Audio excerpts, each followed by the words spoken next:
Sonic Wall aja ya, seneng banget dia kerja sama kita.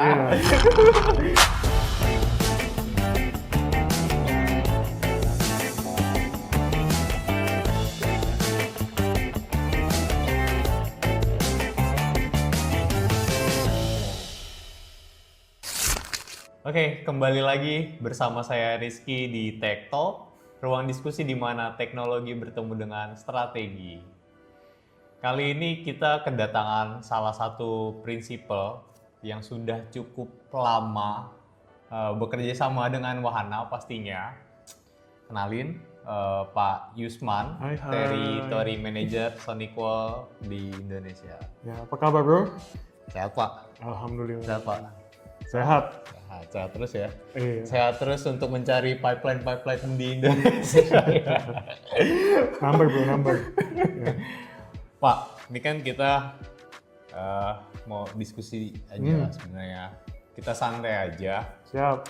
Kita tuh mau ngejelasin sih Pak, bagaimana sih perjalanan Sonic Wall di Indonesia, kehadirannya nih terus dalam membangun ekosistem keamanan di Indonesia Pak. Oke. Jadi kalau saya boleh cerita dikit ya, Boleh, banyak juga nggak apa-apa. sebenarnya Sonic Wall ini bisa dibilang kita agak telat juga masuk ke market di Indonesia. Walaupun kita sendiri sudah berdiri mungkin 35 tahun, 36 tahun yang lalu. Cuman saya pribadi itu baru di hire di Sonic Wall ini 2 tahun terakhir aja. Jadi kalau kita bandingin sama kompetitor yang serupa di pemain cyber security yang lain, Sonic Wall ini terus terang agak telat masuk market Indonesia ya, agak telat fokus di market Indonesia. Tapi saya lihat di 2 tahun belakangan selama saya di Sonic Wall sih, kita sudah cukup baik ya pencapaiannya ya.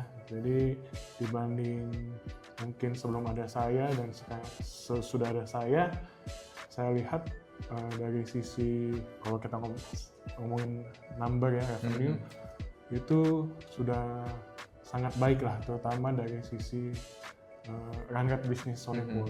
Ya, jadi walaupun kita telat ya, tapi tidak ada kata terlambat lah ya. Betul, Jadi kurang lebih seperti itulah ya. tetap harus jalan tuh ya Pak ya. Tetap harus jalan, maju. Nah, ini kan tadi Pak Yusman kan bilang nih Pak, Sonic Wall itu telat masuk ke Indonesia dibandingkan kompetitor lain. Tapi secara penjualan itu kan sudah mulai baik di 2 tahun ini. Nah, apa sih meskipun telat gitu ya kita masuknya, tapi kita kan pengen tetap harus maju Sonic Wall-nya. Nah, apa sih yang menjadi pembeda Pak sama kompetitor yang memang sudah lebih jauh lama masuk ke Indonesia Pak? Oh, oke. Jadi ini tanpa menjelek-jelekan vendor lain ya? Janganlah. Ya. Jangan jelek-jelekin. Kita nggak jelek-jelekin dah ya. Kita yang bagus-bagus aja yang kita highlight dari Sonic Wall. Jadi ada beberapa sih, mungkin secara singkat saya rangkum aja mungkin 3 hal aja ya, jadi lebih enak kan ya.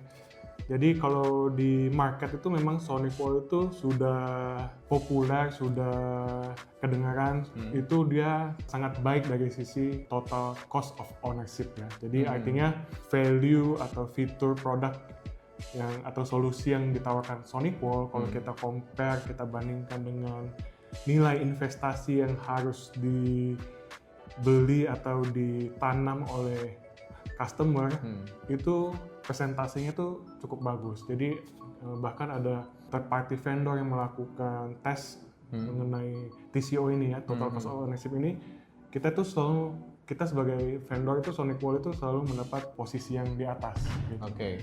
Jadi itu yang pertama, kita dari sisi total cost of ownership buat customer itu membeli Sonic Wall itu sangat value lah ya. Apa buat nilai investasi di customernya. Itu yang pertama. Yang kedua, kalau kita ngomongin kelebihan atau diferensiasinya Sonic Wall itu dari sisi licensing. Dari licensing itu Sonic Wall itu kita bisa dibilang fleksibel dan transparan. Jadi kalau contohnya saya ambil di firewall. Jadi di Sonic Wall tuh hanya ada satu jenis license dan nggak ada istilahnya hidden cost lah ya kayak di vendor-vendor lain ya. Jadi customer nggak perlu pusing. Dengan satu license itu, semua fitur yang ditawarkan sama Sonic Wall itu sudah termasuk, sudah include di dalamnya, tanpa perlu nanti kedepannya mau tambah fitur lagi, ada tambahan lagi, atau nggak ada itu. Itu nggak ada, berarti emang udah include di dalam betul, itu aja ya. Jadi kalau untuk Sonic Wall ya. Ya dari sisi licensing dan Sonic Wall itu fleksibel dan transparan. Itu yang kedua ya. Terus yang ketiga, ini yang mungkin agak unik di Sonic Wall, belum ada di vendor-vendor lainnya, dalam artian di produk firewall-nya Sonic Wall, itu kita ada kerjasama dengan satu vendor namanya Cysurance. Ya, jadi kita menawarkan apa yang kita sebut sebagai cyber warranty. Ya, jadi ini free buat customer, nggak ada yang investasi tambahan, nggak ada add-on tambahan yang harus dibeli sama customer. Nah, yang ditawarkan sama Cysurance ini apa? Jadi Cysurance itu memberikan jaminan kompensasi finansial jika customer-nya sudah pakai nih Sonic Wall dan sudah mengikuti best practice guide-nya dan ternyata kedepannya terus terang tembus ya. Terus terang memang nggak ada satu vendor cyber security pun yang berani menjamin bahwa sudah pakai produk mereka itu aman 100%. Jadi nggak ada, termasuk Sonic Wall juga nggak berani mengklaim itu. Jadi ada beberapa hal yang kita cover di cyber warranty ini, mungkin kalau mau detail nanti bisa kontak ke tim Wahana. Cuman intinya kalau memakai firewall Sonic Wall itu ada kompensasi finansial jika sudah pakai firewall-nya dan ternyata nanti ke depannya ada insiden atau tembus. Jadi kurang lebih 3 hal itu lah ya. Mungkin diferensiasi dengan vendor-vendor serupa yang ada di market. Pak, mau tanya lebih lanjut yang terkait asuransi deh Pak. Itu asuransinya itu dalam bentuk apa Pak? Itu udah include di tiap pembelian firewall. Jadi buat customer itu nggak perlu pusing lagi harus beli atau harus apa. Yang penting beli, mengikuti best practice guide-nya, otomatis itu sudah tercover dan selama licensing-nya itu aktif, itu akan running terus. Nah, kalau dari sisi user nih, apa yang digaransi sama Sonic Wall dari si Cysurance itu? Oke, sebenarnya ini agak detail juga ya pertanyaannya. Jadi sebenarnya ada 3 hal. Yang pertama itu yang kita cover di Cysurance atau cyber warranty ini adalah unvolumetric DDoS attack. Yang kedua itu adalah unauthorized remote access. Yang ketiga itu exploit terhadap software kita ataupun operating system kita. Jadi ada 3 hal itu yang kita cover di cyber warranty ini. Jadi ini sudah cukup baik lah untuk services gratis lah istilahnya yang kita tawarkan. Kita sudah mengcover 3 hal ini. Dan dari sisi financial kompensasinya itu yang bisa didapatkan sama customer itu up to $100,000 US. 100,000 US dollar tuh kalau dirupiahin jadi berapa sekarang? 17M ya? 17M? Iya, kurang lebih segitu. Dijamin sama 1,7M, sorry. 1,7M. Ya, itu dijamin sama Sonic Wall dan belum ada di kompetitor cyber security yang lain. Saat ini belum ada di kompetitor lain. Gila sih. Ya, mantap. Mantap banget nih. Ya. Nah, Pak, tapi gini. Ini kan tadi kita berkaca balik lagi ya. Sebelumnya itu kan pasti ada kompetitor lain dan user biasanya tuh enggan untuk ngubah. Nah, gimana sih cara pendekatannya Sonic Wall atau apa sih yang bisa membuat si user-user ini beralih ke Sonic Wall, Pak? Oke. Ini pertanyaan yang sebenarnya susah gampang dijawab ini ya. Oke, jadi mungkin sederhananya begini ya. Jadi kalau kita ngomongin cyber security itu di Indonesia itu memang masih anak tiri ya. Jadi kebanyakan kalau customer set up infrastrukturnya itu pasti kalau kita ngomongin sisi network ataupun endpoint itu mereka akan cari yang device-device untuk mendukung dari sisi infrastrukturnya kayak router, switch, access point, dan lain-lain. Dan terus dari sisi endpoint biasanya pakai yang gratisan dulu, bawaannya Microsoft Defender contohnya ya. Hal ini yang mungkin salah satu tantangan kita juga sebagai pemain cyber security, gimana sih caranya mengedukasi untuk atau menyadarkan customer itu bahwa cyber security itu penting. Yang kejadian sekarang ini kebanyakan itu terutama di sektor SMB ya. Kalau di enterprise itu saya rasa sudah cukup melek sama cyber security. Cuman kalau di SMB itu biasanya udah kejadian dulu, bobol, baru pusing nyari obatnya gitu. Sedangkan saya untuk firewall sendiri itu kan lebih ke pencegahan. Pencegahan, betul bukan sekali. Untuk mengobati, kan Bukan lebih untuk ke mengobati, preventifnya. Preventif. Jadi kita cegah dulu sebelum ada kejadian. Nah ini berarti benar-benar harus user ini harus khususnya untuk SMB ya, benar-benar harus diedukasi secara baik ya. Iya. Penggunaan firewall itu. Betul. Padahal kalau kita ngomongin dari sisi regulasi pemerintah itu di Indonesia juga sudah ada undang-undang PDP ya. Memang tapi enforcement-nya itu memang masih kurang. Jadi memang ini PR lah ya. Jadi saya rasa nggak ada satu jalur kilat, satu jalur ekspres yang bisa meyakinkan customer, wah lu harus beli di cyber security perangkatnya ABC gitu. Susah. Jadi memang harus pelan-pelan. Biasanya kita kasih contoh ada kejadian yang ini di customer lain. Ya ada customer reference-nya lah ya. Nah, kejadian apa sih Pak emang yang paling sering tuh? Ini kan lu pasti udah sering keliling ya. Nah, kejadian apa sih yang paling sering di user tuh? Yang paling sering itu kan kalau kita ngomongin attacker itu mereka sekarang itu udah pakai mesin ya, udah nggak dilakukan manual. Mungkin 10 tahun yang lalu itu masih yang melakukan itu orang, dia scanning manual dan lain-lain. Tapi sekarang kan semuanya udah by mesin, jadi udah ada botnya yang melakukan scanning. Jadi kira-kira kalau contohnya yang simple, kalau dia ada IP public di mana di IP public itu tingkat ke servernya itu biasanya dia akan scanning bahwa oh ini IP publicnya mungkin port ini bolong nih, nggak ada proteksinya. Nah, biasanya si attacker itu akan masuk ke servernya itu bisa dari contohnya yang paling umum adalah celah keamanan yang belum di patch atau yang belum diupdate. Nah ini yang bisa dihindari kalau si customernya setidaknya ada polisi lah atau satpam di depannya yaitu firewall. Nah, ini contoh kurang lebihnya. Nah, SonicWall sendiri memandang kesiapan itu menghadapi serangan cyber yang kompleks tuh gimana Pak? Oke, jadi SonicWall yang sekarang ini mungkin beda sama mungkin 30 tahun, 20 tahun yang lalu. Jadi memang dulu kita tuh hanya pemain firewall doang. Kita mulai 3 tahun terakhir ini kita sudah banyak akuisisi beberapa vendor lainnya. Jadi kita menyebut diri kita sebagai pemain cyber security. Jadi selain firewall kita punya beberapa produk cyber security lainnya. Jadi kalau kita tahu biasanya attacker itu atau virus, malware ataupun apapun itu masuknya itu umumnya itu hanya dari 2 pintu. Pertama itu dari network atau dari gateway, yang kedua dari endpoint. Nah, untuk 2 hal ini, jadi di SonicWall itu sudah punya solusi yang bisa ngejagain nih 2 titik masuk yang utama yang masuk nih. Jadi contohnya kalau tadi pertanyaannya apa sih yang paling sering terjadi? Ya tadi dari sisi server ya. Yang kedua dari sisi email, kita juga punya solusi untuk melindungi dari phishing ya. Ya, jadi kalau ini biasanya boomer nih yang gampang tergocek nih. Ya. Jadi kalau udah banyak lah di pasaran banyak email-email yang waduh misalnya dapat hadiah apalah dia suruh klik link itu. Nah, kadang-kadang kan user awam itu nggak paham. Dia kan emailnya itu diimpersonifikasi serupa dengan yang aslinya. Jadi dia klik, kadang-kadang bisa kebobolan dari situ. Jadi ada salah satu customer kita juga di perhotelan pernah kejadian juga begini, kebobolan dari mengklik link. Nah, di SonicWall juga sudah ada solusi untuk melindungi dari anti-phishing itu. Ya, firewall udah, email security udah. Nah, dari sisi endpoint kita juga sudah punya nih. Jadi solusi untuk endpoint security kita itu sudah cukup advance lah ya. Jadi kita sudah punya next gen antivirus dan juga dilengkapi dengan teknologi endpoint detection and response di situ juga.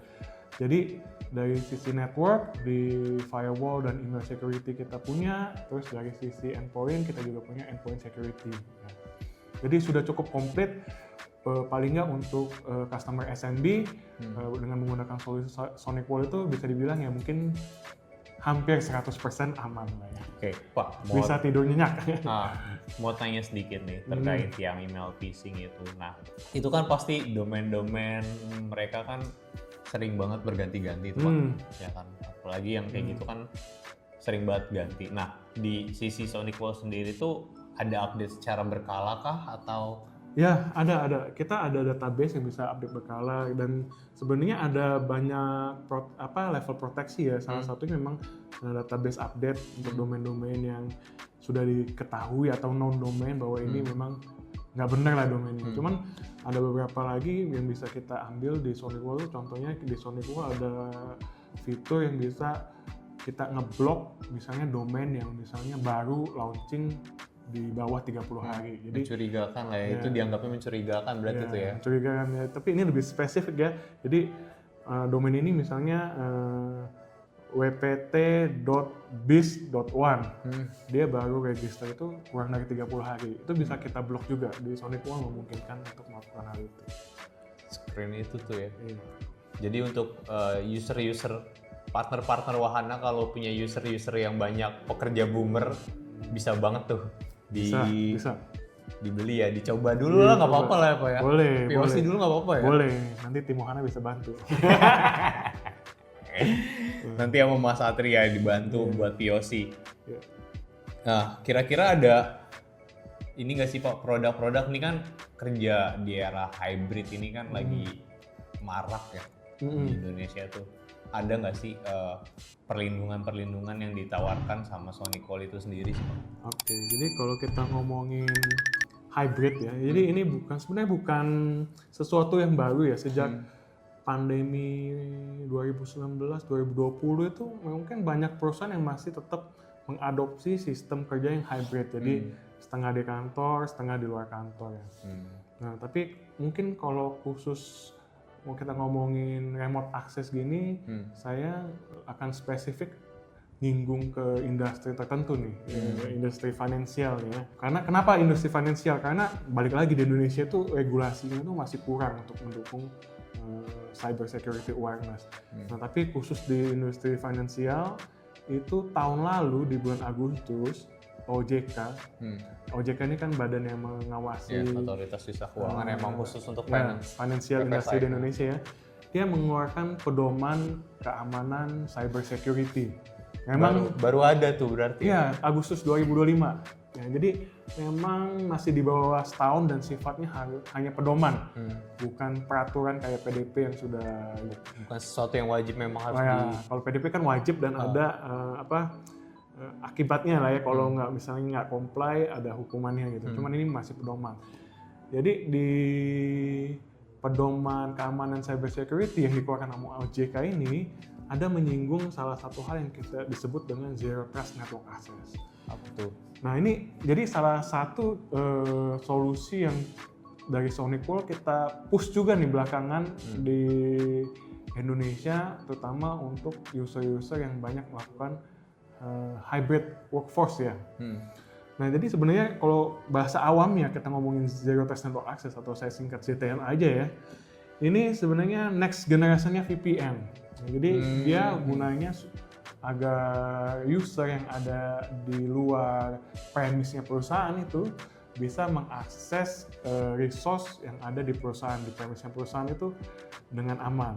Nah, cuman kalau kita tahu teknologi serupa sudah ada, namanya VPN.